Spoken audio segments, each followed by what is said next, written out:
நம்ம அறிவு திருவிழா நடத்தி 4 நாளுக்கு அப்புறம் தான் அவங்களுக்கு தெரிஞ்சிருக்கு இப்படி ஒரு விழா நடக்குதுன்னு.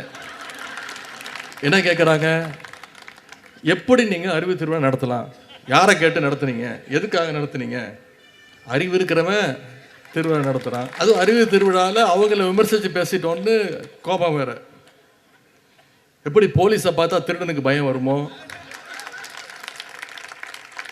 அதனால் அறிவுங்கிற வார்த்தையை கேட்டாலே அவங்களுக்கு அதிர்ச்சி.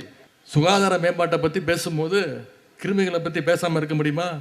கிருமிகிட்ட எப்படி நம்ம விலகி நிற்கணுங்கிறதுக்காகத்தான் பேசினா தான் சுகாதார மேம்பாட்டை பற்றி நம்ம தெளிவாக பேச முடியும்.